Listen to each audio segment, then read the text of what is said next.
शांति से सभी दुखों का अंत हो जाता है और शांति चित मनुष्य की बुद्धि शीघ्र ही स्थिर होकर परमात्मा से युक्त हो जाती है। क्यों व्यर्थ की चिंता करते हो, किसी से व्यर्थ से डरते हो? कौन तुम्हें मार सकता है? आत्मा ना पैदा होती है ना मरती है, हर काम का फल मिलता है इस जीवन में, ना कुछ खोता है ना व्यर्थ होता है।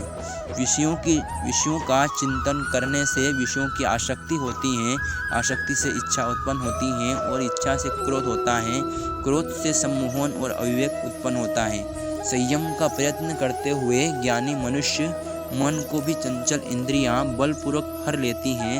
जिसकी इंद्रियां वश में होती हैं उसकी बुद्धि स्थिर होती है। जो भी मनुष्य अपने जीवन के आध्यात्मिक ज्ञान के चरणों के लिए दृढ़ संकल्प में स्थिर हैं वह सामान्य रूप में संकटों के आक्रमण को सहन कर सकते हैं और निश्चित रूप से खुशियाँ। जब तुम्हारी बुद्धि मोह रूपी दलदल को पार कर जाएगी उस समय तुम शास्त्र में सुने गए और सुनने योग्य वस्तुओं से भी वैराग्य प्राप्त करोगे। केवल कर्म करना ही मनुष्य के वश में है, कर्म फल नहीं। इसीलिए तुम कर्म फल की आसक्ति में ना फंसो तथा कर्म का त्याग भी ना करो। तुम्हारा क्या गया जो तुम रोते हो? तुम क्या लाए थे जो तुमने खो दिया? तुमने क्या पैदा किया था जो नाश हो गया? न तुम कुछ लेकर आए, जो लिया यहीं से लिया, जो दिया यहीं पर दिया, जो लिया इसी ईश्वर से लिया, जो दिया इसी को दिया। जो मन को नियंत्रित नहीं करते उसके लिए यह शत्रु के समान कार्य करता है। खाली हाथ आए और खाली हाथ वापस चले। जो आज तुम्हारा है कल और किसी का या परसों किसी और का होगा। तुम इसे अपना समझकर मग्न हो रहे हो।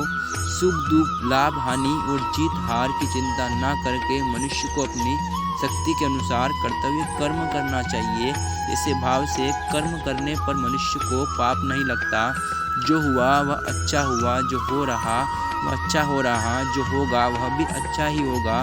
तुम भूत का पश्चाताप ना करो।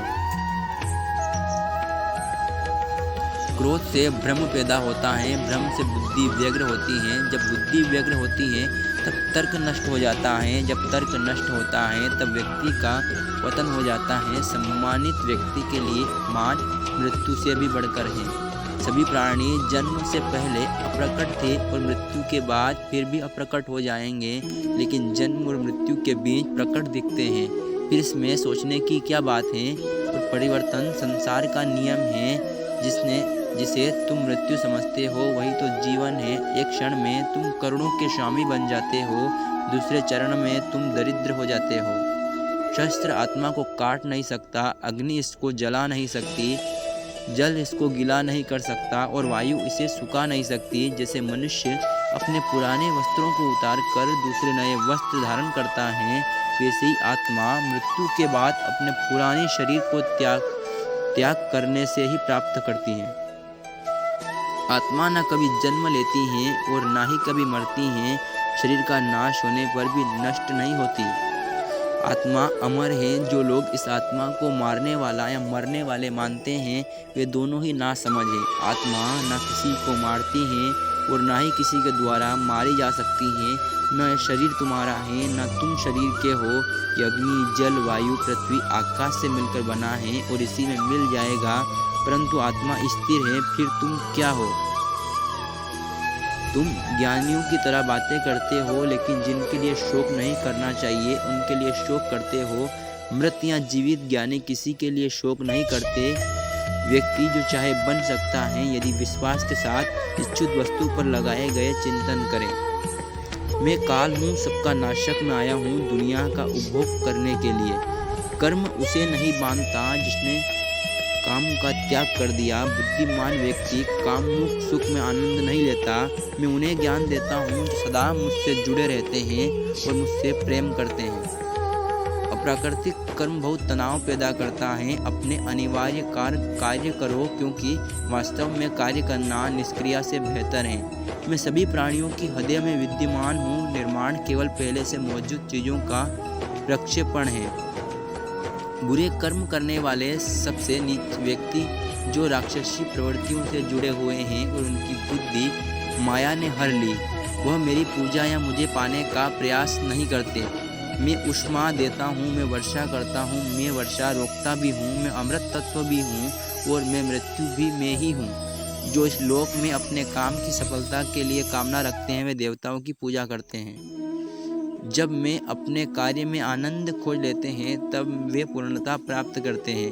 इंद्रियां की दुनिया में कल्पना सुखों की शुरुआत है और अंत भी जो दुख को जन्म देता है। कर्म योग वास्तव में एक परम रहस्य है। कर्म मुझे बांधता नहीं क्योंकि मुझे कर्म के प्रतिफल की कोई इच्छा नहीं। जो ज्ञान और कर्म को एक रूप में देखता है वही सही मायने में देखता है। जो चीज़ हमारे हाथ में नहीं उनके विषय में चिंता करके कोई फायदा नहीं। जो कार्य में निष्क्रियता और निष्क्रियता में कार्य देखता है वह एक बुद्धिमान व्यक्ति है। यदि कोई बड़े से बड़ा दुराचारी भी अनन्य भक्ति भाव से मुझे भजता है तो उसे भी साधु ही मानना चाहिए और वह शीघ्र ही धर्मात्मा हो जाता है तथा परम शांति को प्राप्त होता है। जैसे प्रज्वलित अग्नि लकड़ी को जला देती है वैसे ही ज्ञान रूपी अग्नि कर्म के सारे बंधनों को नष्ट कर देती है।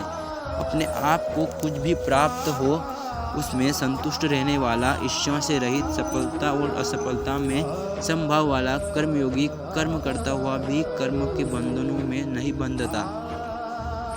जो आशा रहित, जिसके मन और इंद्रियां वश में हैं, जिसने सब प्रकार के स्वामी तत्व का परित्याग कर दिया, ऐसा मनुष्य शरीर से कर्म करते हुए भी पाप को प्राप्त नहीं होता। काम, क्रोध, लोभ यह चीज़ों को नरक की ओर ले जाने वाले 3 द्वार हैं। इंद्रियां शरीर से श्रेष्ठ कही जाती हैं। इंद्रियों से परे मन है और मन से परे बुद्धि है और आत्मा बुद्धि से भी अत्यंत श्रेष्ठ है। जो मनुष्य बिना आलोचना किए श्रद्धापूर्वक मेरे उपदेश का सदैव पालन करते हैं वह कर्मों के बंधन से मुक्त हो जाते हैं। मन अशांत है और उसे नियंत्रित करना कठिन है, लेकिन अभ्यास से इसे नियंत्रित किया जा सकता है। कोई मनुष्य एक क्षण भी बिना कर्म किए नहीं रह सकता। जैसे पानी में तैरती नाव को तूफान उसे अपने लक्ष्य से दूर ले जाता है, वैसे ही इंद्रियां सुख मनुष्य को गलत रास्ते की ओर ले जाता है। जो कुछ भी तू करता है उसे भगवान को अर्पण करता चल। ऐसा करने से सदा जीवन की मुक्ति का आनंद अनुभव होगा। केवल मन ही किसी का मित्र और शत्रु होता है। सदैव संदेह करने वाले व्यक्ति के लिए खुशी न हो तो इस धरती पर ना ही कहीं और जगह श्री कृष्ण अपना पराया, ऊंच नीच, मेरा तुम्हारा ये सब अपने मन से हटा दो और फिर देखो यह सब तुम्हारा है और तुम सबके हो।